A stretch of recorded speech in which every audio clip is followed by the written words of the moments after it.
Hello everyone, welcome back to my channel Knowledge Booster, and today I am going to start my new and fresh topic, cost sheet. Cost sheet is the beginning of cost accounting. Cost accounting आपकी बहुत एक different topic है आपके normal financial accounting से। होता क्या है cost sheet? Cost sheet costing का फर्स्ट स्टेप है, बट कॉस्टिंग ही क्या है? बच्चों को जनरली कॉस्टिंग में दिक्कत आ जाती है। कॉस्टिंग क्या है यही नहीं पता लगता पूरी कॉस्टिंग करने के बाद भी। तो मैं आप लोगों को फर्स्ट डे ही सबसे पहले कॉस्टिंग बताती हूँ, फिर कॉस्ट शीट की तरफ लेके चलती हूँ। What is costing? So costing costing हमेशा एस्टिमेशन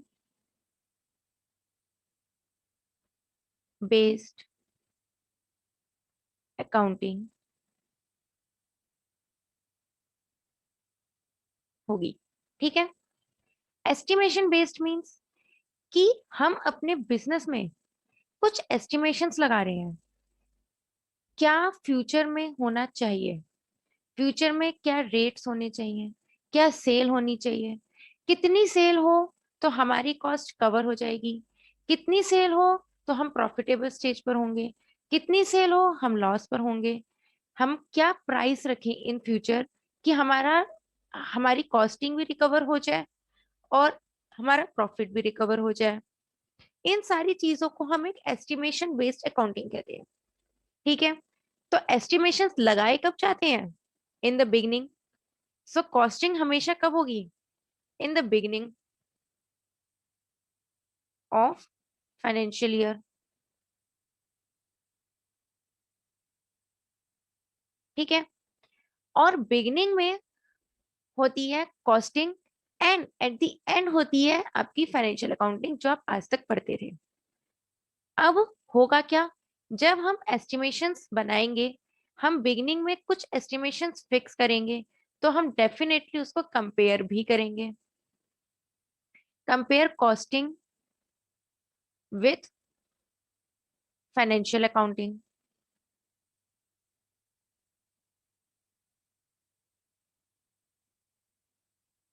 और इसका मतलब क्या हुआ? इस एक चीज का मतलब क्या हुआ? Compare costing with financial accounting. What does it means? इसका मतलब हुआ कि हम कंपेयर कर रहे हैं, compare are estimations with reality. क्योंकि हमारे फाइनेंशियल अकाउंटिंग हमारी रियलिटी है और हमारी कॉस्टिंग हमारे एस्टिमेशंस है। यहां तक आप लोगों को कॉस्टिंग समझ में आई कि हमारा कॉस्टिंग सब्जेक्ट क्यों बना है और कॉस्टिंग क्या है? कॉस्टिंग कुछ नहीं है, सिर्फ एक डिफरेंट वे ऑफ अकाउंटिंग है।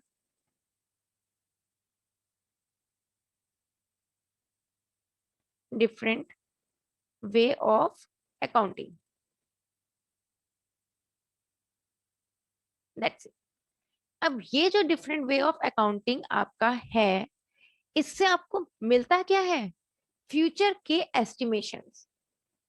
अब हम अपनी कॉस्ट शीट स्टार्ट करेंगे, और कॉस्ट शीट स्टार्ट करने से पहले मैं आपको एक नोट बता दूं कि हो सकता है मेरी स्पीड ऐसी हो कि मैं आपको लिखने का टाइम ना दूं, नोट करने का टाइम ना दूं। तो नोटिंग के लिए जस्ट पॉज माय वीडियो, मेरी वीडियो पॉज करो और स्क्रीनशॉट्स ले लो, या वीडियो पॉज करके नोट डाउन करो। Is that clear? क्योंकि उससे क्या होगा, अपनी स्पीड मेंटेन भी रहेगी और आप लोगों की नोटिंग भी साथ साथ आपके अकॉर्डिंग होगी। जब आपको नोटिंग करनी है, वीडियो पॉज करो एंड नोट करो। लेकिन ये एक पॉइंट है कि मैं नोटिंग का टाइम नहीं दूंगी। सेकंड चीज है, मेरी वीडियोस में आप लोगों को कोई एक्स्ट्रा मटेरियल की जरूरत नहीं पड़ेगी। कोई मटेरियल नहीं है, जो है मेरे पास सारा मटेरियल इसी वीडियो में है। जहां से भी पढ़ाऊंगी इसी वीडियो में सारा मटेरियल होगा। तो आप लोगों को कोई अलग से मटेरियल परचेज करने की जरूरत नहीं है, जो है इस वीडियो में। तो जस्ट नोटिंग करो, क्योंकि नोटिंग करोगे तो आपकी खुद की प्रैक्टिस होगी। फाइन, ज्यादा नहीं हम इस बात पर डिस्कस करेंगे। आगे बढ़ते हैं, कॉस्ट शीट स्टार्ट करते हैं। ठीक है, नाउ कॉस्ट क्या होती है? सबसे पहले कॉस्ट, आई थिंक बच्चे को 5th क्लास से कॉस्ट बताना शुरू कर देते हैं, स्टिल कॉस्ट का कंसेप्ट क्लियर नहीं होता। Cost refers to the expenditure incurred in producing a product, in producing a product और in rendering a service. Means cost क्या है? कॉस्ट एक ऐसा एक्सपेंडिचर है, एक्सपेंडिचर मीन्स व्हाट, एक ऐसा एक्सपेंस है, एक ऐसा एक्सपेंडिचर है जो हम इनकर किस लिए कर रहे हैं? टू प्रोड्यूस अ प्रोडक्ट, किसी भी प्रोडक्ट को बनाने के लिए जब हम कोई एक्सपेंडिचर, कोई खर्चा करते हैं, उसको कॉस्ट कहते हैं। Is that clear? What is costing? Costing क्या होती है? The technique and process of cost. Cost and costing are different. कॉस्ट सिर्फ एक वो एक्सपेंडिचर होते हैं जो हम प्रोडक्ट को प्रोड्यूस करने में खर्च करते हैं। It is expressed from the producer और मैन्युफैक्चरर्स पॉइंट ऑफ व्यू और व्यू पॉइंट। मीन्स ये हम कॉस्ट हमको कहाँ से मिलती है, कौन बताता है हमें कॉस्ट? प्रोड्यूसर बताएगा या मैन्युफैक्चरर बताएगा, एक ही बात है। लेकिन कॉस्टिंग क्या होता है? एक technique and process of cost. ये टेक्निक है या एक प्रोसेस है कॉस्ट की।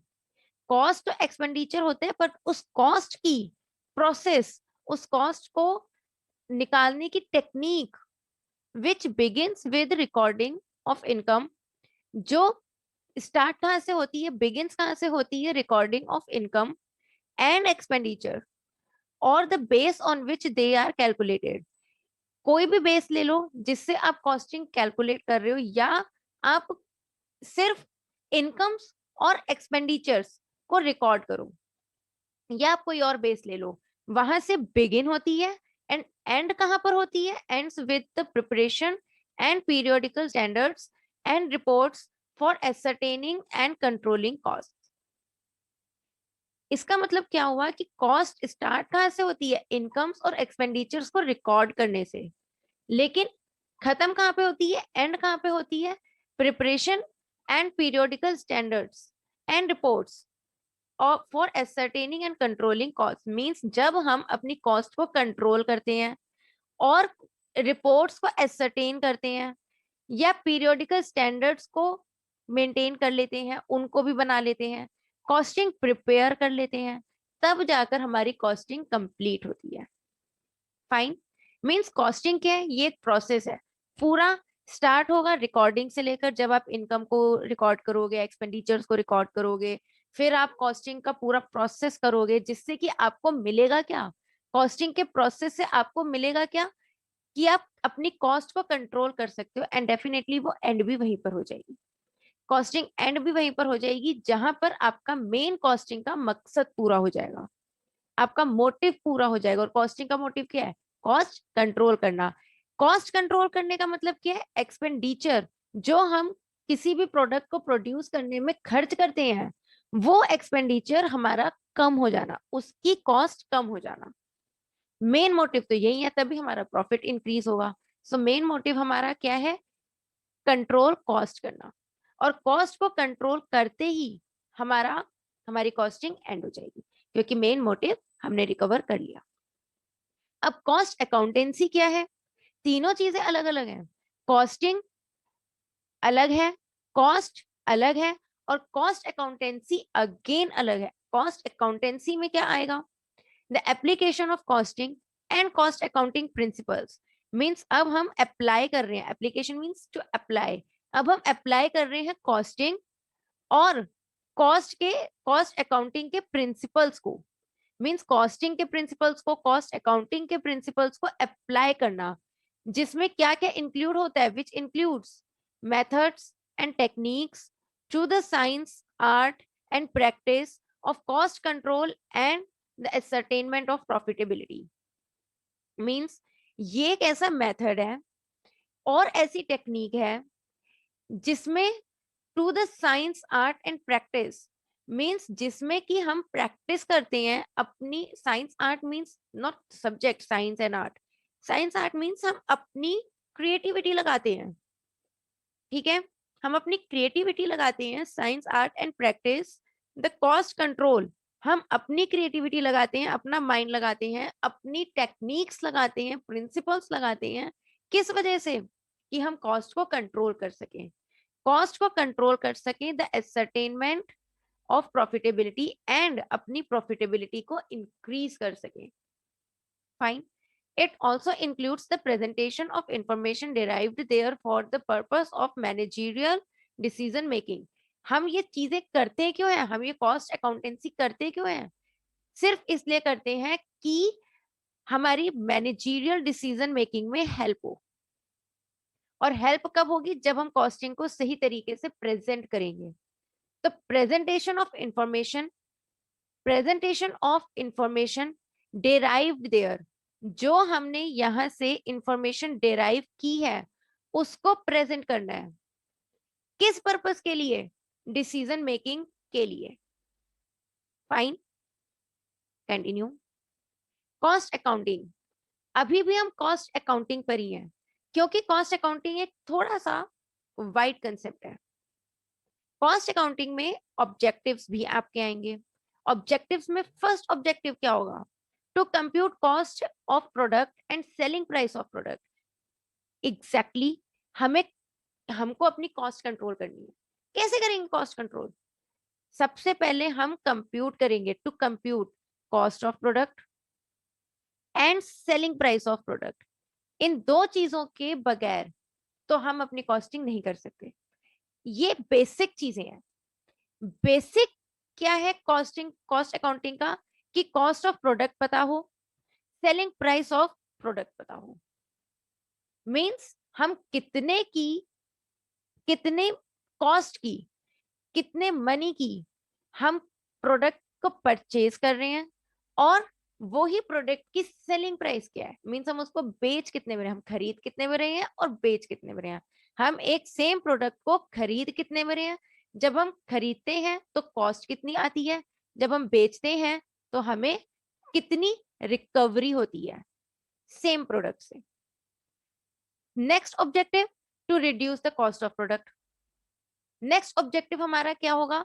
कि हमें अपनी कॉस्ट ऑफ प्रोडक्ट को रिड्यूस करना है, क्योंकि सेलिंग प्राइस पर हमारा कंट्रोल नहीं है।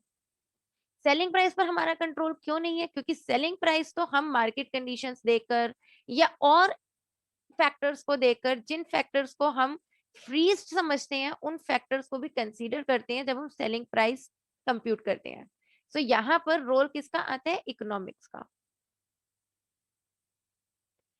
सेलिंग प्राइस को कंप्यूट करते हुए इकोनॉमिक्स का रोल है। बट जब सेलिंग प्राइस कंप्यूट हो जाती है तो इसका यूज कहां पर होता है? मेन फाइनेंशियल अकाउंटिंग में।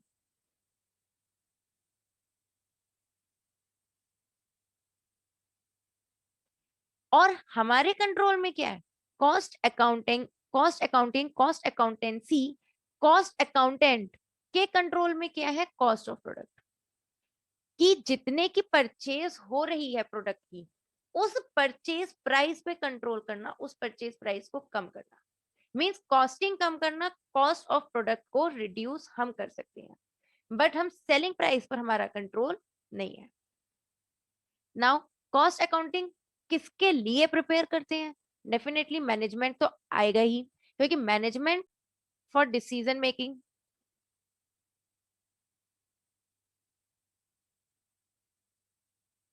और गवर्नमेंट। गवर्नमेंट के लिए क्यों? क्योंकि गवर्नमेंट को हमें बताना होगा कि हमारा जो भी प्रॉफिट हमने कंप्यूट किया है वो कैसे हमने कंप्यूट किया, और ये कैसे के लिए हम उनको कॉस्ट भी अपनी एक्सप्लेन करेंगे, मींस डिस्क्लोज करेंगे। Fine. Cost involve three major elements. Cost में तीन मेजर एलिमेंट्स इन्वॉल्व हो सकते हैं। तीन मेजर एलिमेंट्स कौन से होंगे? सबसे पहले मटेरियल। कॉस्टिंग में जब हम कॉस्ट कंप्यूट करेंगे, मींस प्रोडक्ट, अभी तक हमने बात किसकी करी थी? प्रोडक्ट की करी थी। प्रोडक्ट मींस मटेरियल तो है ही, इसके साथ साथ हम लेबर को भी इंक्लूड करेंगे। लेबर को इंक्लूड क्यों करेंगे? क्योंकि कई बार हम ह्यूमन बीइंग से भी अपनी सर्विसेज गेन करते हैं। मींस कई बार हम इनपुट में मटेरियल्स ना परचेज करके ह्यूमन बीइंग्स को हायर करते हैं टू रेंडर द सर्विसेज। सो अगर हम ह्यूमन बीइंग्स की इन्वॉल्वमेंट लेते हैं तो हमारे लिए इनपुट क्या है? लेबर।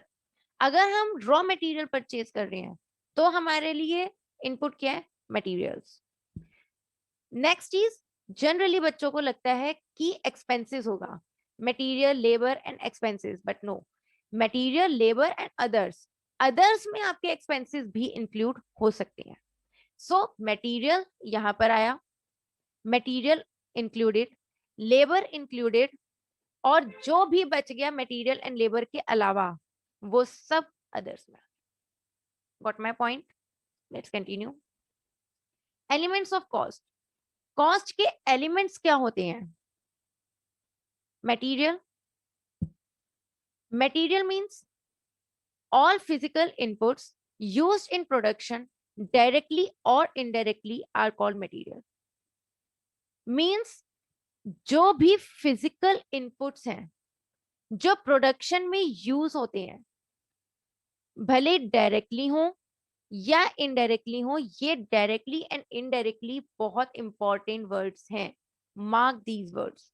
डायरेक्टली और indirectly are called material. Means कोई भी ऐसे इनपुट्स जो फिजिकल फॉर्म में है, जिनको हम देख सकते हैं, टच कर सकते हैं, they are tangible. Tangible products हैं, वो डायरेक्टली इन्वॉल्व हो या इनडायरेक्टली इन्वॉल्व हो हमारे प्रोडक्शन में, तो हम उनको मटेरियल्स की कैटेगरी में ऐड करेंगे। For example, raw material, oil, grease, computer, stationery, packing etcetera. Means यहाँ पर कुछ मटेरियल्स हैं जो डायरेक्टली इन्वॉल्व हो रहे हैं, जैसे रॉ मटेरियल डायरेक्टली इन्वॉल्व होगा, ऑयल डायरेक्टली होगा, ग्रीस डायरेक्टली होगा, बट कंप्यूटर इनडायरेक्टली भी इन्वॉल्व होता है। हम जब रिकॉर्डिंग करते हैं या कंप्यूटराइज्ड कोई प्लानिंग कर रहे हैं या एडमिनिस्ट्रेशन डिपार्टमेंट में कंप्यूटर यूज हो रहा है, तब वो डायरेक्टली यूज नहीं होता, कंप्यूटर उस टाइम पर इनडायरेक्टली यूज होता है। और जब कंप्यूटर इनडायरेक्टली यूज होता है तो भी वो मटेरियल में ऐड होगा, but indirectly. Stationery can be direct और इनडायरेक्ट, डिपेंड्स ऑन कि हम क्या प्रोडक्शन कर रहे हैं। हमारी अगर उस प्रोडक्शन में स्टेशनरी की डायरेक्टली नीड है तो हमारी डायरेक्ट है। अगर हम नोटिंग वगैरह के लिए स्टेशनरी यूज कर रहे हैं कि कितना प्रोडक्ट आया कितना गया, हम इसकी नोटिंग में स्टेशनरी यूज कर रहे हैं, दैट मीन्स कि हमने इनडायरेक्टली ये मटेरियल को यूज करा। बट इस स्टेशनरी के मटेरियल को यूज किए बगैर हम गलती कर सकते थे, इसलिए स्टेशनरी हमारी इनडायरेक्टली यूज किस में हो रही है? प्रोडक्शन में। Production means what? जब भी कोई प्रोडक्ट प्रोड्यूस किया गया उसके प्रोसेस में stationery, computer, packing also, packing भी यूज करी गई है, भले डायरेक्टली नहीं है बट यूज हो रहा है, दैट मीन्स कि हम इंक्लूड करेंगे। Now next, labour. Labour means what? all expenses paid for services of human beings are covered under head labor। means यहाँ पर वो expenses include होंगे जो हमने पे किसको करे हैं? ह्यूमंस को। किस लिए? सर्विसेज के लिए, उनको हम लेबर बोलेंगे। जैसे कि वेजेस देना, सैलरी देना, डायरेक्टर्स रेम्यूनरेशन देना, ऑनरेरियम देना, इन सब चीजों में हम ह्यूमन बीइंग से सर्विसेज लेते हैं और उनको सैलरी या वेजेस पे करते हैं इन रिटर्न। फाइन। अब अदर्स में क्या इन्वॉल्व होगा? All expenses other than material and labour covered under head others. Means वो सारे एक्सपेंसेस आप यहाँ पर इंक्लूड कर दो जो मटेरियल में भी इंक्लूड नहीं हुए और लेबर में भी इंक्लूड नहीं हुए। जैसे एडवर्टीजमेंट। एडवर्टीजमेंट एक्सपेंसेस ना तो आपके मटेरियल हैं ना आपकी लेबर है, so advertisement expenses covered here, selling and distribution expenses etc। let's continue। link between elements of cost। अब elements of cost आप लोगों को पता है, material, labor and others। अब इन तीनों में लिंक क्या है? क्या कुछ लिंक है इन तीनों में? लिंक देखते हैं, मटेरियल, लेबर और अदर्स, ये 3 एलिमेंट्स हमको पता है। इन तीनों में लिंक क्या हो सकता है? Direct cost and indirect cost. Means material में कुछ डायरेक्ट कॉस्ट होती है, कुछ इनडायरेक्ट कॉस्ट इन्वॉल्व होती है। लेबर में भी कुछ डायरेक्ट कॉस्ट इन्वॉल्व होगी, कुछ इनडायरेक्ट कॉस्ट इन्वॉल्व होगी। अदर्स में भी कुछ डायरेक्ट कॉस्ट इन्वॉल्व होगी और कुछ इनडायरेक्ट कॉस्ट इन्वॉल्व होगी। मींस जो डायरेक्ट कॉस्ट है उसमें direct material, direct labour, direct cost of others आपके इन्वॉल्व होंगे। इनडायरेक्ट कॉस्ट में मटेरियल, इनडायरेक्ट लेबर और indirect cost from others involve होंगे। नाउ डायरेक्ट कॉस्ट आपकी प्राइम कॉस्ट होती है, ये प्राइमरी कॉस्ट है, ये आपको खर्च करनी है।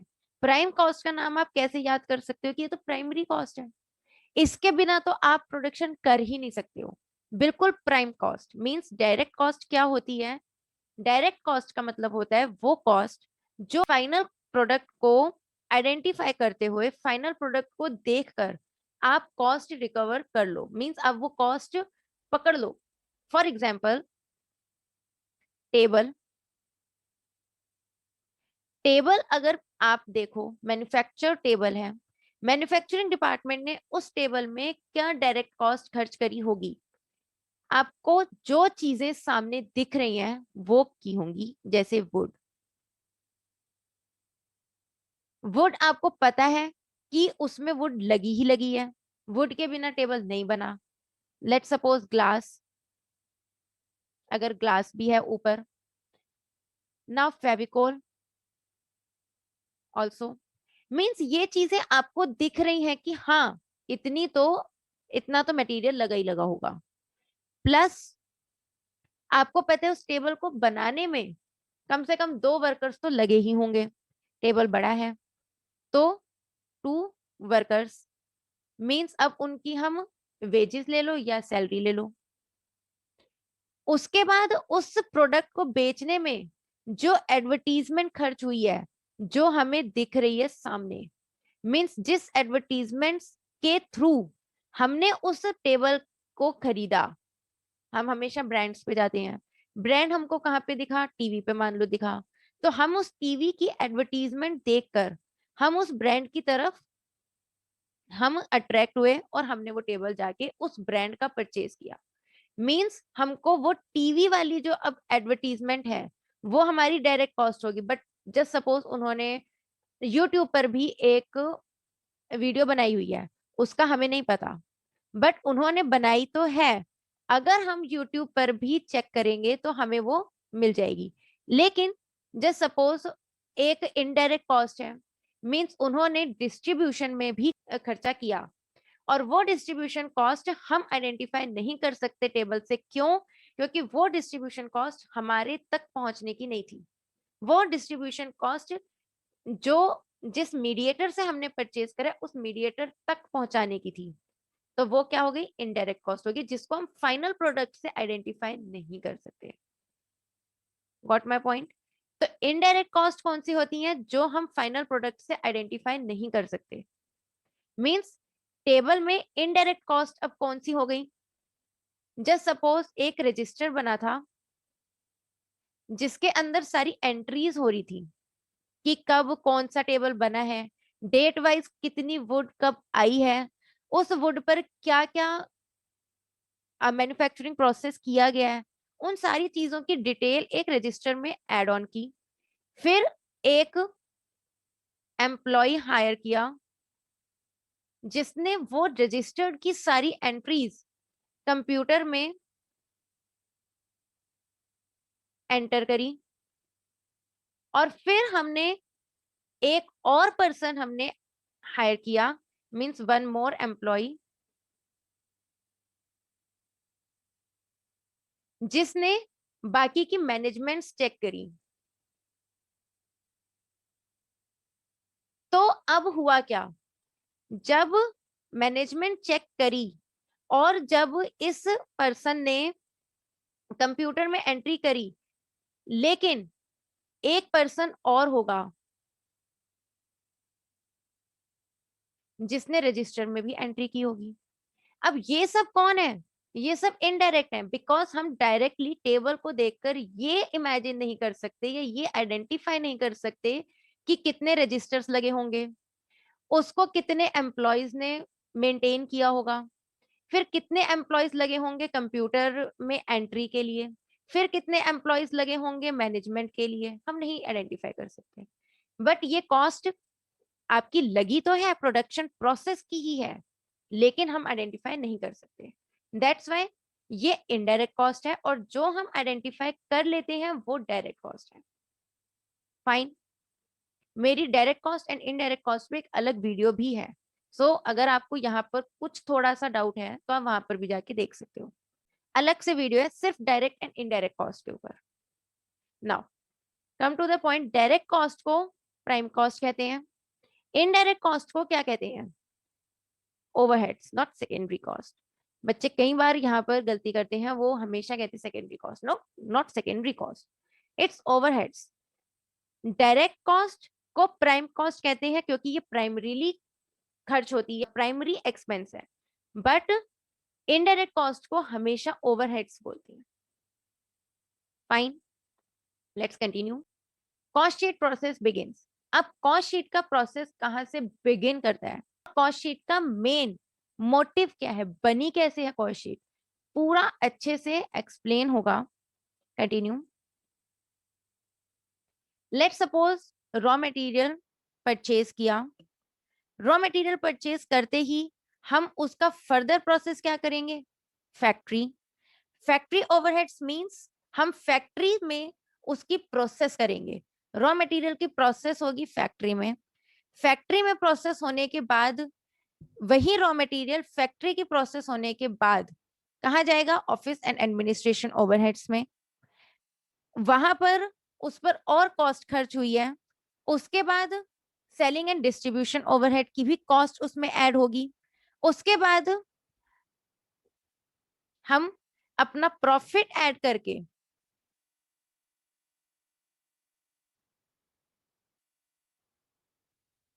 बाय एडिंग प्रॉफिट हम उसे सेल कर देंगे। पूरा प्रोसेस यहां तक आपका कंप्लीट होता है। मींस रॉ मटेरियल परचेज करते ही हमारे पास क्या मिल जाएगी, प्राइम कॉस्ट, क्योंकि रॉ मटेरियल हमेशा फिनिश गुड्स में आप आइडेंटिफाई कर सकते हो। दैट्स वाई रॉ मटेरियल को खरीदते ही हमने अपनी प्रोडक्शन प्रोसेस में क्या इनकर कर ली, प्राइम कॉस्ट इनकर कर ली। उसके बाद फैक्ट्री ओवरहेड्स मींस फैक्ट्री की जो भी कॉस्ट लगी वो एक्चुअल में इनडायरेक्ट कॉस्ट है, बट हमारी प्रोडक्शन का पार्ट है, इनडायरेक्टली खर्च हो रही है लेकिन प्रोडक्शन का पार्ट है, इसलिए वो फैक्ट्री ओवरहेड्स है। और क्योंकि इनडायरेक्ट कॉस्ट को हम क्या कहते हैं, ओवरहेड्स, इसलिए factory overheads. Factory overheads means prime cost अब क्या बन जाएगी, फैक्ट्री कॉस्ट। कब बनेगी, जब रॉ मटेरियल में हम फैक्ट्री ओवरहेड्स को प्लस कर देंगे तो फैक्ट्री कॉस्ट मिल जाएगी हमें। फैक्ट्री कॉस्ट में क्या क्या चीजें इंक्लूडेड है, प्राइम कॉस्ट इंक्लूडेड है और फैक्ट्री के अपने खर्चे इंक्लूडेड हैं। नाउ इसके बाद फर्दर कॉस्ट कौन सी इंक्लूड हो रही है, office and administration overheads. Office and administration overheads plus करके मींस ये अगेन ओवरहेड्स लिखे मींस इनडायरेक्ट एक्सपेंस है। ऑफिस एंड एडमिनिस्ट्रेशन एक खर्चा है जो इनडायरेक्टली हमारी प्रोडक्शन प्रोसेस में ऐड ऑन हो रहा है। सो office and administration overheads add करके फैक्ट्री कॉस्ट में हमें क्या मिल जाएगी, कॉस्ट ऑफ प्रोडक्शन। मींस यहां तक हमारी प्रोडक्शन प्रोसेस में जितनी कॉस्ट इन्वॉल्व हो सकती थी वो हमने कॉस्ट इन्वॉल्व कर दी। मींस हमारी कौन कौन सी कॉस्ट इन्वॉल्व हो सकती थी, हमारी रॉ मटेरियल्स ऐड हो सकते थे, हमने कर दिए। प्रोसेस करने के लिए हमको फैक्ट्री कॉस्ट में जाना पड़ा। प्रोसेस करने के लिए क्यों जाना पड़ा हमें फैक्ट्री कॉस्ट में, क्योंकि हमारे लिए इंपॉर्टेंट क्या है, हमारे लिए इंपॉर्टेंट है प्रोडक्शन की एक्चुअल कॉस्ट निकालना, भले वो डायरेक्टली हो या इनडायरेक्ट हो। सो प्राइम कॉस्ट में हमको रॉ मटेरियल मिला, उसमें हमने फैक्ट्री के अपने खर्चे ऐड करे जो हमारे डायरेक्टली रॉ मटेरियल पे नहीं आए। मान लो फैक्ट्री की इलेक्ट्रिसिटी एक्सपेंसेस हो गए, फैक्ट्री रेंट हो गया, ये सब चीजें हम अपने फिनिश गुड से आइडेंटिफाई नहीं कर सकते, but still we have to add it, हमें ये ऐड करने पड़ेंगे अपनी फैक्ट्री कॉस्ट में। उसके बाद office and administration overheads means office and administration भी एक खर्चा है जो इनडायरेक्टली ऐड होता है हमारे प्रोडक्शन प्रोसेस में, इसलिए वहां तक तो प्रोडक्शन प्रोसेस हमारा कॉस्ट ऑफ प्रोडक्शन मिलेगी। मींस इन सब चीजों में क्या मिला हमें, कॉस्ट। और कॉस्ट ऑफ प्रोडक्शन में हम ऐड क्या करेंगे, selling and distribution overheads. Means अब अगर कुछ एडवर्टीजमेंट एक्सपेंसेस हैं या डिस्ट्रीब्यूशन एक्सपेंसेस हैं, उनको जब हम ऐड करेंगे, या सेलिंग एक्सपेंसेस हैं उनको जब हम ऐड करेंगे, तो हमको कॉस्ट ऑफ सेल मिलेगा। Means production process office and administration तक खत्म। उसके बाद selling and distribution means sale करने के लिए जो हमने प्रोडक्शन करी है, उस प्रोडक्शन को, उन मैन्युफैक्चर्ड गुड्स को सेल करने के लिए जो एक्सपेंसेस लगेंगे, उनको भी जब हमने ऐड कर दिया तो हमारे पास कॉस्ट ऑफ सेल आ गई। कॉस्ट ऑफ सेल में हम प्रॉफिट ऐड करेंगे और हमारा सेलिंग प्राइस आ जाएगा। Same process again, by adding profit हमें क्या मिल जाएगा, सेल। ठीक है, रॉ मटेरियल में क्या क्या इंक्लूड होगा, direct material, direct labour, direct expenses, अब आपको पता है। फैक्ट्री कॉस्ट में प्राइम कॉस्ट और फैक्ट्री ओवरहेड्स इंक्लूडेड है। फैक्ट्री कॉस्ट में प्राइम कॉस्ट भी इंक्लूडेड है। Office and administration overheads means cost of production. Cost of production के प्रोसेस तक हमारे पास क्या क्या चीजें इंक्लूडेड है, फैक्ट्री कॉस्ट और office and administration overheads. Factory cost include होते ही मींस यहाँ पर फैक्ट्री कॉस्ट का नाम आते ही क्या क्या इंक्लूड और हो गया, प्राइम कॉस्ट भी इंक्लूड हो गया और फैक्ट्री ओवरहेड्स, फैक्ट्री के अपने खर्चे भी इंक्लूड हो गए। मींस अभी तक के सारे खर्चे कॉस्ट ऑफ प्रोडक्शन में एड ऑन हो गए। उसके बाद सेलिंग एंड डिस्ट्रीब्यूशन ओवरहेड्स में क्या क्या इंक्लूडेड है, कॉस्ट ऑफ प्रोडक्शन मींस अभी तक की सारी cost, and selling and distribution overheads, selling and distribution के अपने खर्चे भी एड ऑन होकर हम लोग कहां तक पहुंच गए, कॉस्ट ऑफ सेल तक। सेल की कॉस्ट तक हम पहुंच गए। मींस प्रोसेस कैसे चल रहा है, direct material, direct labour and direct expenses को इनकर करते ही हमें क्या मिल गई, prime cost. Prime cost add on हुई फैक्ट्री ओवरहेड्स में तो हमको क्या मिल गया, factory cost. Factory cost add on हुई office and administration expenses means office and administration overheads में, तो हमें क्या मिल गया, cost of production. Cost of production again add on हुई सेलिंग एंड डिस्ट्रीब्यूशन ओवरहेड्स में, तो हमें क्या मिल गया, cost of sale. And finally cost of sale में जब हम अपना प्रॉफिट ऐड करेंगे तो हमें क्या मिल जाएगी, सेल। और हमें एक्चुअली पहुंचना कहां पर होता है, सेलिंग प्राइस पे। Selling price, sale is just selling price. Fine. Means अगर हम अभी तक के प्रोसेस को, जो हमने ये पूरा प्रोसेस सीखा, अगर हम इसको एक स्टेटमेंट में कन्वर्ट करने की कोशिश करें तो हम कैसे बना देंगे, हम कुछ इस तरीके से बनाएंगे, कॉस्ट शीट। टिल नाउ अभी तक हमने जितना कंसेप्ट पढ़ा है उस कंसेप्ट के अकॉर्डिंग डायरेक्ट मटेरियल ऐड करेंगे, direct labour and direct expenses, prime cost मिल जाएगी। प्राइम कॉस्ट में ओवरहेड्स को, फैक्ट्री ओवरहेड्स को हम ऐड करेंगे, हमको फैक्ट्री कॉस्ट मिल जाएगी। ऑफिस एंड एडमिनिस्ट्रेशन ओवरहेड्स को ऐड करेंगे फैक्ट्री कॉस्ट में, तो हमको कॉस्ट ऑफ प्रोडक्शन मिल जाएगी। सेलिंग एंड डिस्ट्रीब्यूशन एक्सपेंसेस को ऐड करेंगे, हमें कॉस्ट ऑफ सेल्स मिल जाएगी और उसमें प्रॉफिट ऐड करते ही सेलिंग प्राइस मिल जाएगा। बट इसमें कुछ कमी है, ये सिर्फ एक पीरियड का एक टेम्परेरी सा आपको स्टेटमेंट लग रही है, एक टेम्परेरी स्टेटमेंट दिख रही है, ये इसमें लिंक नहीं है। हमारे प्रीवियस ईयर से इस साल का कोई लिंक नहीं है, इस साल से नेक्स्ट ईयर तक जाने का कोई लिंक नहीं है। जो चीजें मिली, जो चीजें आई, जितनी कॉस्ट आज आई, हमने जस्ट प्रेजेंट का प्रेजेंट में हमने कर दिया।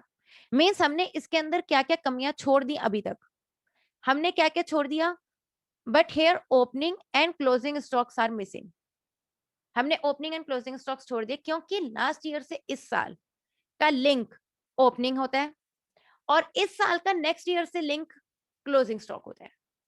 तो अगर हम ओपनिंग एंड क्लोजिंग स्टॉक्स को मिस कर देंगे तो हम जस्ट प्रेजेंट की स्टेटमेंट प्रेजेंट में ही खत्म करेंगे, बट ऐसा प्रैक्टिकली होता नहीं है। जितना भी डायरेक्ट मटेरियल आया है, क्या हमको पक्का पता है ये डायरेक्ट मटेरियल इस साल का इसी साल ही पूरा यूटिलाइज हो जाएगा, अगले साल कुछ नहीं जाएगा, पास ऑन नहीं होगा, या पिछले साल का कुछ पड़ा हुआ हमारा इस साल में पास ऑन नहीं हुआ? नो, ऐसा तो नहीं होता। Practically it is not possible. So क्योंकि प्रैक्टिकली चीजें, इस टाइप की स्टेटमेंट प्रैक्टिकली पॉसिबल नहीं होती, हम अप्लाई नहीं कर सकते, इसलिए हमको opening and closing stock of raw material भी इंक्लूड करना पड़ेगा। Opening and closing stock of WIP means work in process हमको इंक्लूड करना पड़ेगा अपनी स्टेटमेंट में, इसी स्टेटमेंट में।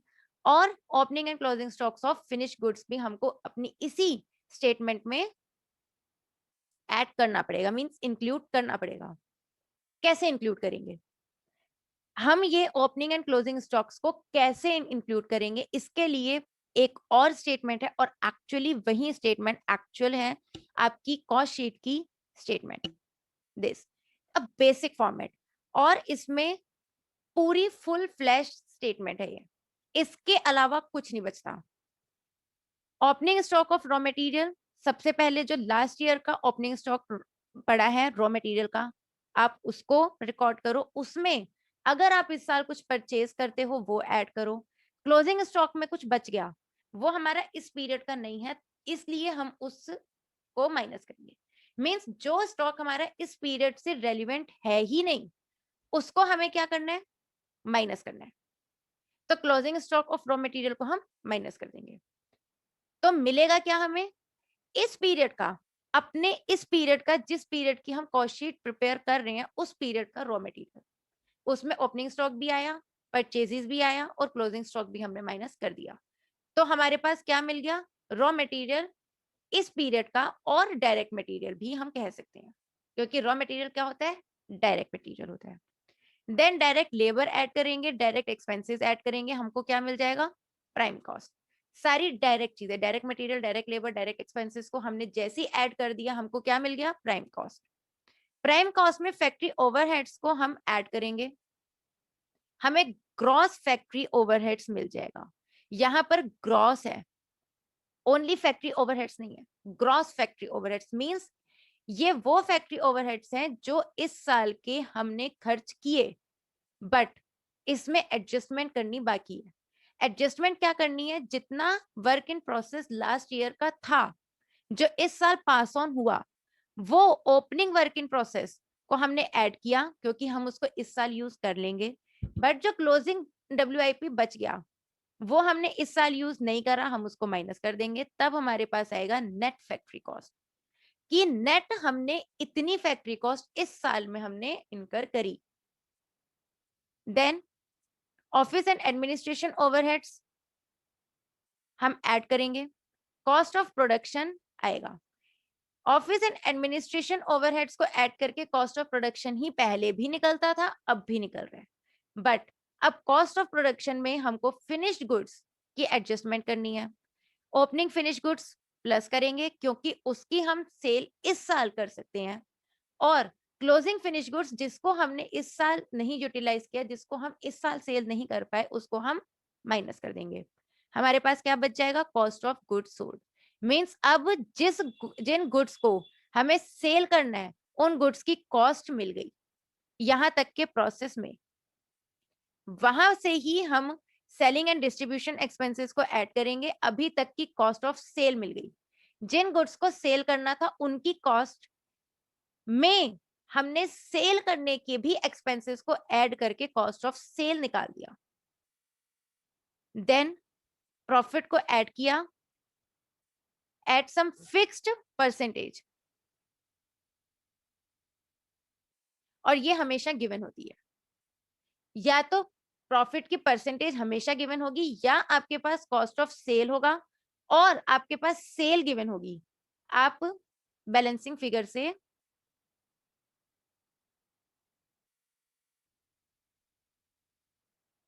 प्रॉफिट आइडेंटिफाई कर सकते हो। फाइन, तो यहां तक ये आपका बेसिक कॉस्ट शीट का फॉर्मेट है। जितनी इंफॉर्मेशन क्वेश्चन में गिवन हो, उतनी इंफॉर्मेशन यूज करो और कॉस्ट शीट प्रिपेयर कर दो।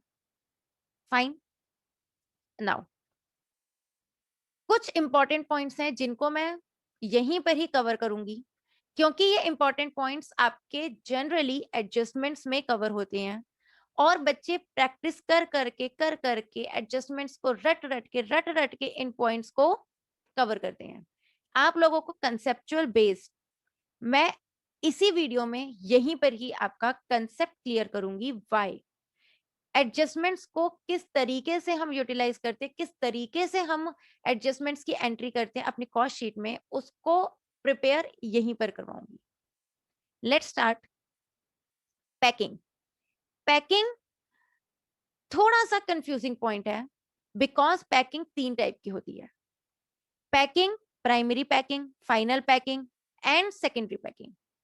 बच्चे कहते हैं प्राइमरी, सेकेंडरी एंड फाइनल होना चाहिए था। प्राइमरी, फाइनल एंड सेकेंडरी कैसे? नो, प्राइमरी फाइनल साथ में है, सेकेंडरी अलग है। कैसे? प्राइमरी पैकिंग और फाइनल पैकिंग आपकी फिनिश्ड गुड्स में आइडेंटिफाई होती है।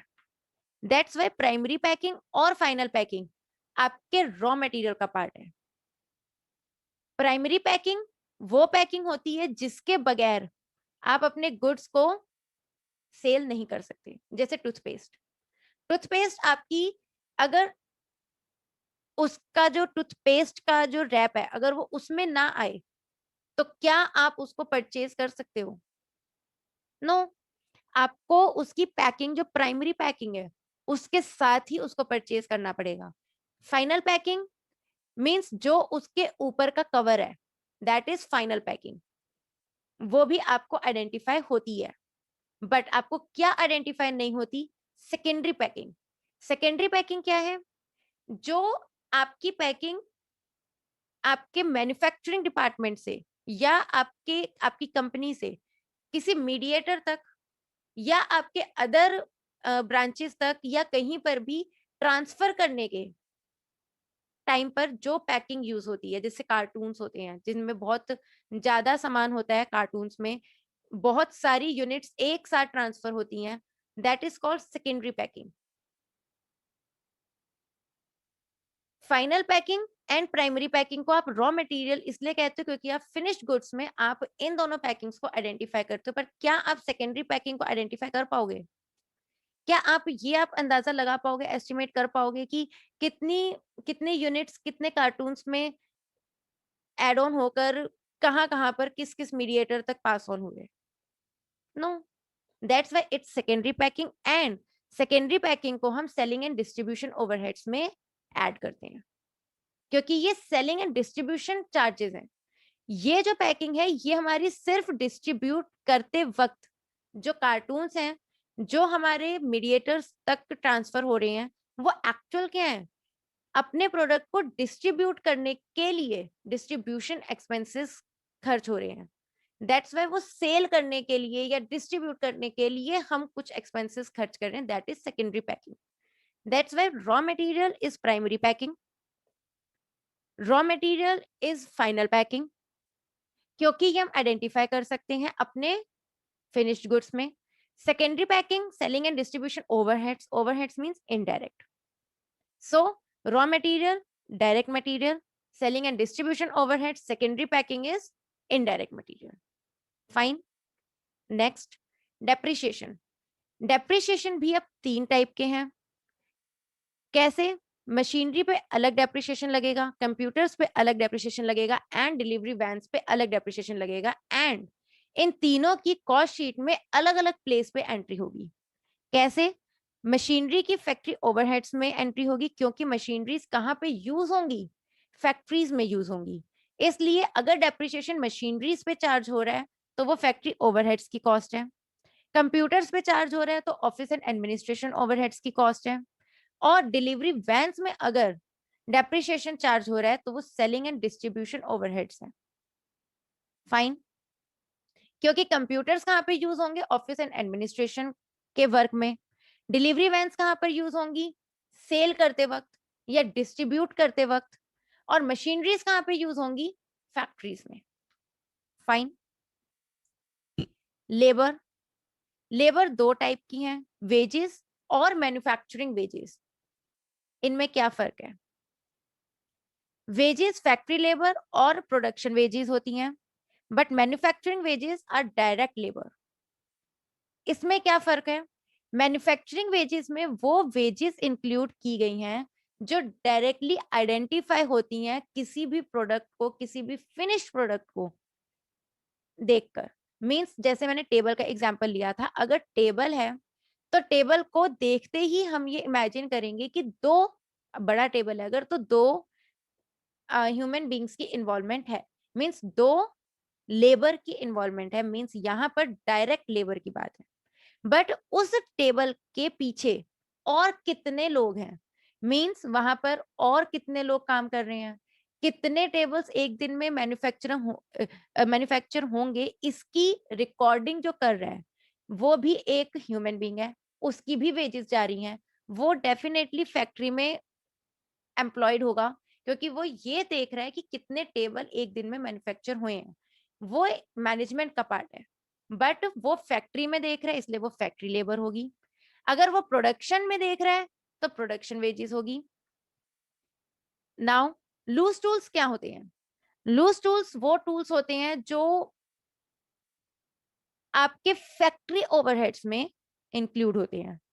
मींस जैसे कि आपके टूल्स हो गए कील, ओके, आपके पेचकस एंड ऑल, ये सब चीजें आपके लूज टूल्स में आ गए। अगर कपड़ों की फैक्ट्री है तो यू कैन से धागा, सुई, these are like loose tools, जो छोटे मोटे टूल्स होते हैं जो यूज बहुत ज्यादा क्वांटिटी में होते हैं।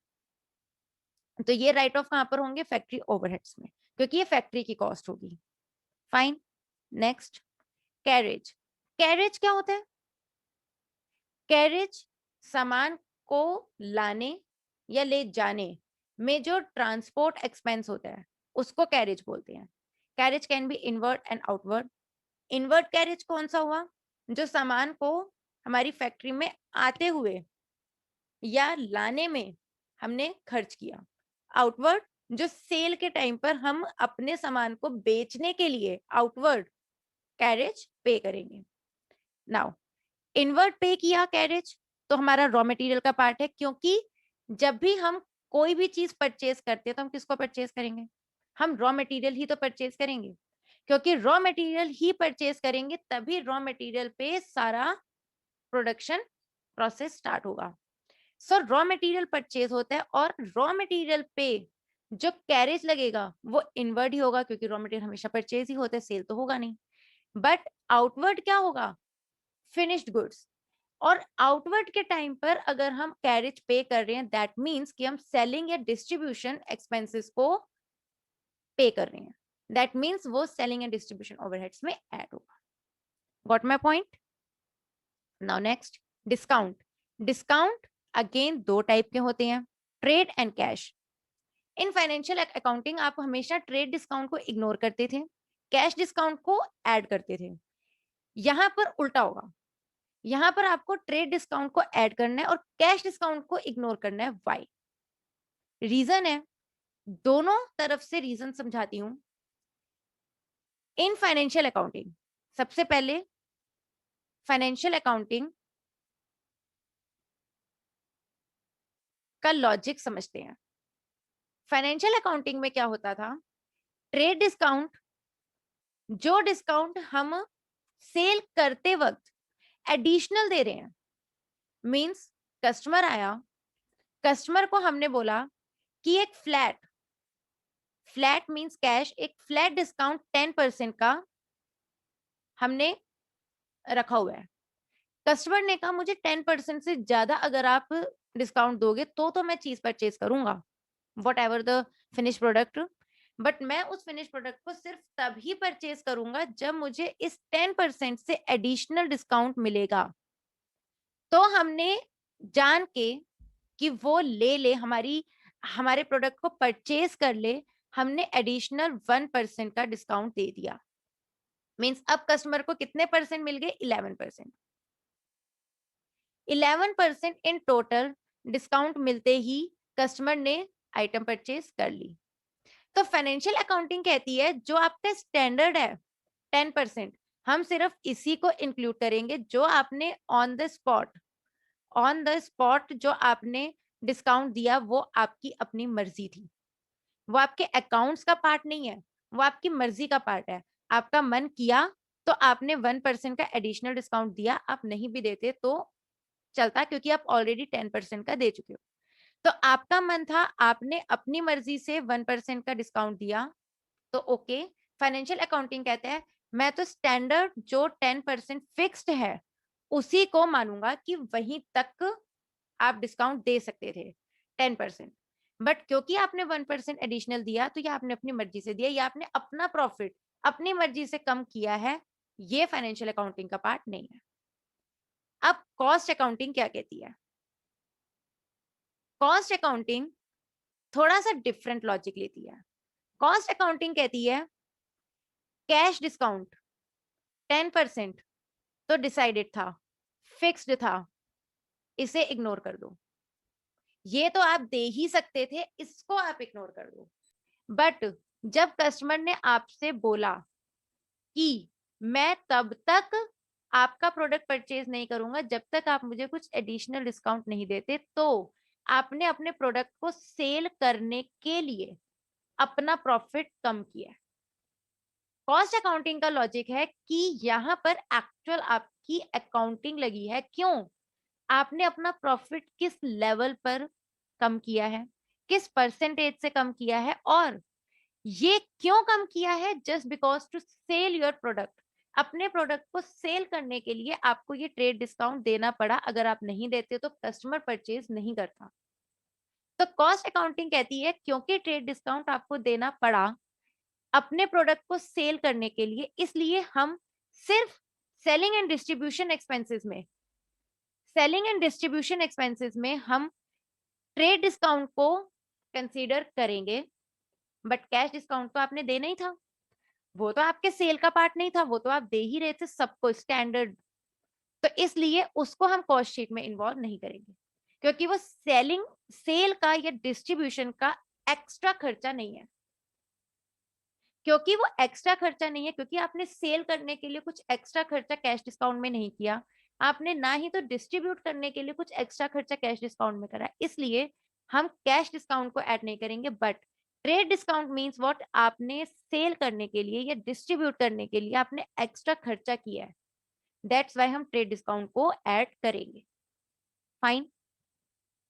नाउ कुछ आइटम्स ऐसी हैं जो कॉस्ट शीट में इंक्लूड नहीं होती, जैसे अभी कैश डिस्काउंट इंक्लूड नहीं हो रहा था। अब कुछ और भी आइटम्स हैं जो हमारी कॉस्ट शीट का पार्ट नहीं बनती, फाइनेंशियल अकाउंट का बनती हैं, बट कॉस्ट शीट का पार्ट नहीं बनती। वो कौन कौन सी चीजें हैं, वो कौन कौन सी आइटम्स हैं? List of items which are not included in cost sheet, जैसे goodwill write off, goodwill written off होना। गुडविल का कोई पॉइंट ही नहीं है, क्योंकि कॉस्ट शीट सिर्फ प्रोडक्शन को कैप्चर करता है और कॉस्ट को कैप्चर करता है, तो उसके लिए गुडविल का पॉइंट आता ही नहीं। आप अपना कॉस्ट देखो, उसमें प्रॉफिट ऐड करो, सेल कर दो। गुडविल कंसीडर नहीं होती कॉस्ट शीट में। ना discount on issue of securities right of, securities क्यों नहीं होती? ना तो गुडविल प्रोडक्शन का पार्ट है, ना सिक्योरिटीज प्रोडक्शन का पार्ट है। प्रोडक्शन का पार्ट क्या है? मटेरियल, लेबर और expenses. Means material, labour and expenses को हम अपने बिजनेस में प्रोडक्शन में इंक्लूड करते हैं, प्रोडक्शन में हम यूज करते हैं इन तीन चीजों का। बट गुडविल हमारी प्रोडक्शन में यूज नहीं होती, दैट्स वाई गुडविल हमारी कॉस्ट शीट का पार्ट नहीं है। सिक्योरिटीज हमारी गुडविल का पार्ट नहीं है, इसलिए डिस्काउंट भी अगर हम सिक्योरिटीज को इशू करने में देते हैं, हमारी कॉस्ट शीट का पार्ट नहीं है। प्रीमियम और रिडम्पशन ऑफ सिक्योरिटीज, जब सिक्योरिटीज ही हमारी कॉस्ट शीट का पार्ट नहीं है, तो प्रीमियम और रिडम्पशन भी हो पार्ट नहीं है। इनकम टैक्स, वेल्थ टैक्स, किसी भी टाइप का टैक्स हमारी प्रोडक्शन प्रोसेस का पार्ट नहीं है।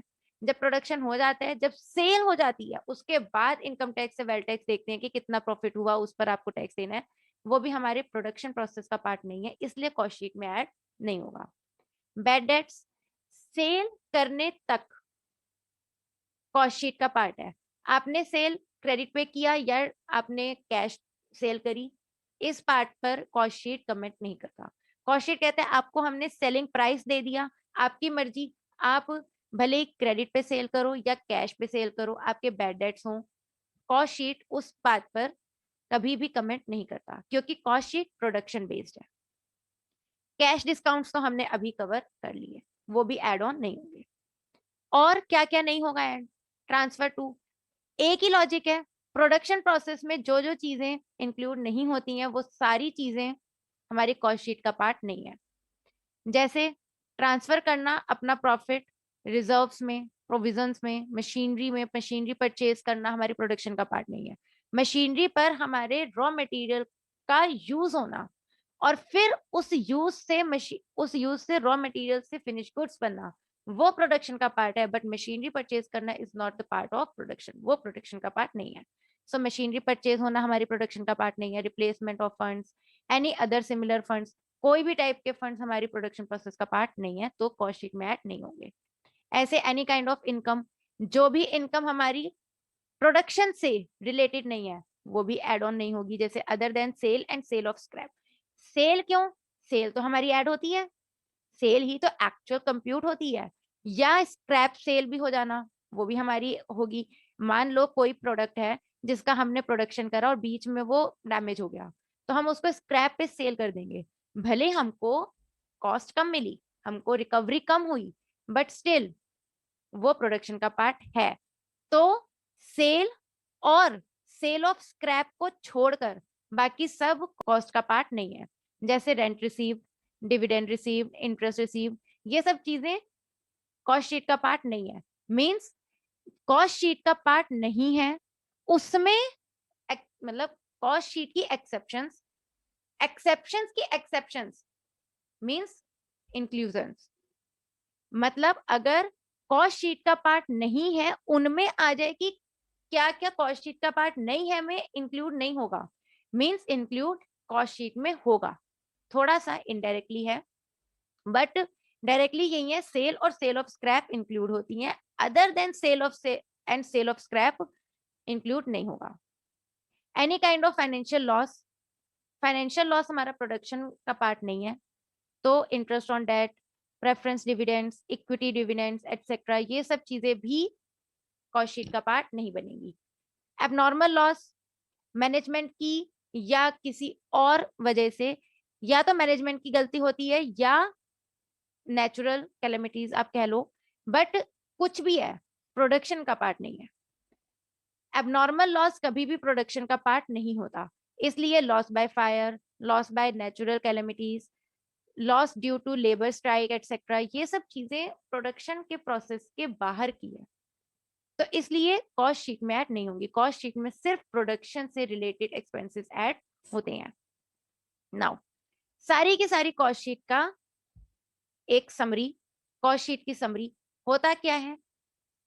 कॉस्ट, कॉस्ट कितने पार्ट्स की होती है? दो पार्ट्स, दो टाइप की होती है, direct cost and indirect cost. Direct cost again कितने टाइप्स की होती है? Direct material, direct labour, direct expenses. Indirect cost कितने टाइप की होती है? Production overheads, administration overheads and selling and distribution overheads. Direct material, direct labour, direct expenses को add करके प्राइम कॉस्ट निकलती है। प्राइम कॉस्ट में अगर प्रोडक्शन ओवरहेड्स ले ले, मींस डायरेक्ट मटेरियल से प्रोडक्शन ओवरहेड्स तक, डायरेक्ट मटेरियल से प्रोडक्शन ओवरहेड्स तक की सारी कॉस्ट फैक्ट्री और वर्क्स कॉस्ट कहलाई जाती है। उसके बाद डायरेक्ट मटेरियल से एडमिनिस्ट्रेशन ओवरहेड्स तक की सारी कॉस्ट कॉस्ट ऑफ प्रोडक्शन होती है। फिर डायरेक्ट मटेरियल से सेलिंग एंड डिस्ट्रीब्यूशन कॉस्ट तक की सारी कॉस्ट कॉस्ट ऑफ सेल होती है। उसमें प्रॉफिट को ऐड करते हैं तो हमारे पास सेल या सेलिंग प्राइस निकल जाता है। Fine, thank you so much. अगर आप लोगों को मेरी वीडियो पसंद आई है और समझ में आई है, कॉस्ट शीट का कंसेप्ट अच्छा लगा है, तो लाइक एंड शेयर करो और सब्सक्राइब सिर्फ इसलिए करना है क्योंकि मेरी अगेन जो वीडियोस इन फ्यूचर जो मैं अपलोड करती रहती हूँ या करूंगी, उन सारी वीडियोस के अपडेशंस आपको इन नोटिफिकेशंस मिलती रहें। इस वजह से आपको सब्सक्राइब तो करना ही पड़ेगा। तो सब्सक्राइब कर दो मेरे चैनल को और लाइक एंड शेयर कर दो इफ यू लाइक। ओके।